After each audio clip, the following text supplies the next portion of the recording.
Now I'm going to show you some tips on using the Mini Turbo. With this tool you can do freehand shaping, you can do quite deep profiles and flat with a flat base, and of course you can take this blade off and put the sanding discs on and sand with it as well. A really important thing when sanding, of course, is to use the variable speed, because you want to slow it down, because this is a direct drive, not like the contour sander.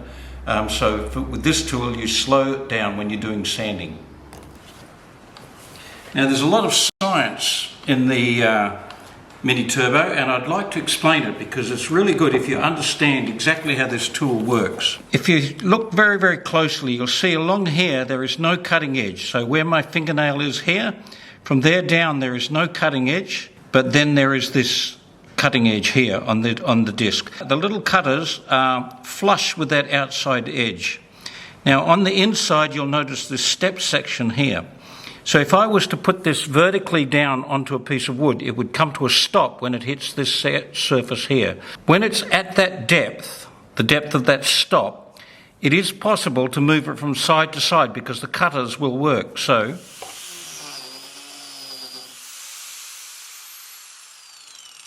you can see here where it's gotten a bit of the paint off here. It goes down and it stops. It won't cut any deeper. But at that depth, if I move it sideways, it will now remove this piece in the middle and it will allow it to go deeper.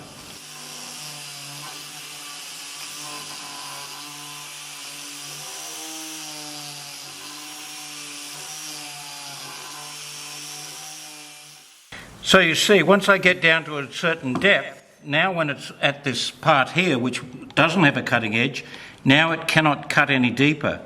So once you've defined your edge, that's it. It'll keep following that. If you want to change that edge, I can simply come down from the top and remove that.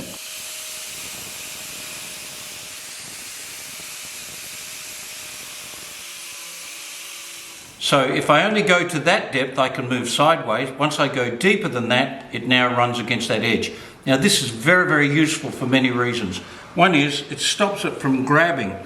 If this was a normal cutter, it would be wanting to go all over the place, but that edge stops it. I can also run it against guides and do accurate cutting. Of course, it is a freehand tool, so you can use it just freehand to sculpt.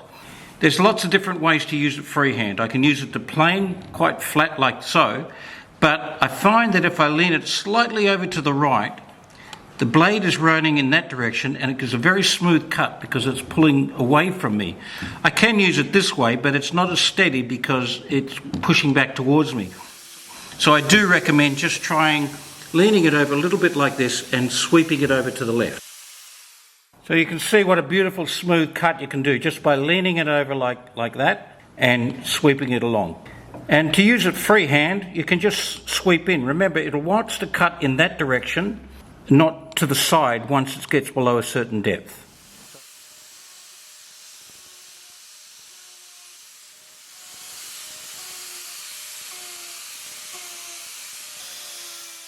So it's very useful for shaping, just freehand shaping. But as I said before, because of that edge, I can use nice guides to do accurate cutting. Now I can use any kind of guide. Plywood is very good, but it needs to be thicker than the width of this particular blade. So it needs to be well over about 1 centimetre deep. So I'm going to use this as a guide to cut a straight edge along here. Now this could be any shape. It could be a curve, it could be a circle, it can be a chair seat base, and you can use that as a guide to get accurate cutting. So although it's a freehand tool, it can be used to do accurate work like this.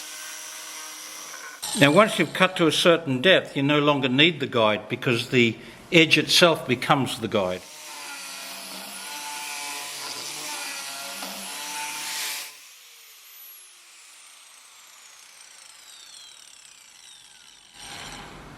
Remember, it's rotating in a clockwise direction. So if I lean it so that it contacts the wood on that side, it'll always pull away from me. If I'm leaning it this way, it'll want to pull towards me and not quite as good control. So you'll find the smoothest control is always leaning it to the right. Make sure you've got that side handle to to have a good grip of it. What I do recommend is you get a piece of wood and play around with this first and get used to it. You'll soon see how it behaves in the different positions, but generally it's pretty smooth and very, very controllable. Now, in terms of maintenance, when you're working on this blade, make sure you're unplugged, all right? That's really important. There's building up a little bit of resin on the outside of the blade. Now, it's not a problem at the moment, but after a while that can become a problem, and you'll notice when it's a problem, when you can no longer go down vertically, when it starts to wander off to the side like that. And that's usually because there's a build-up of resin on the blade. To remove that, it's a very simple matter to remove the cutters and then get a piece of emery cloth and run it sideways and rotate it like that and clean it up, put the cutters back on, and you're back to normal. Sometimes, especially if you've been working for a long time with this blade, you may get resin building up on the inside of the actual little Torx head screw.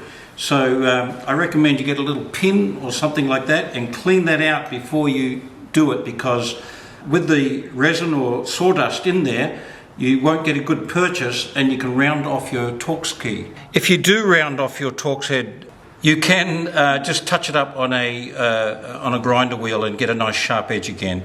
But if you clean that out, you should get a good purchase. Having said that, even so, sometimes the resin has gotten in and bound up the whole tooth, and if that's the case, you may want to try some CRC or something like that. I once found Windex worked really quite well to dissolve the resin. You might find some other solution, but CRC is a penetrating oil. So you can loosen it off like this, rotate it to a new edge. This is only necessary after quite a while, but you will find that it tends to wear in one spot, and so you just rotate it to another spot. So you loosen it off and rotate it to another edge.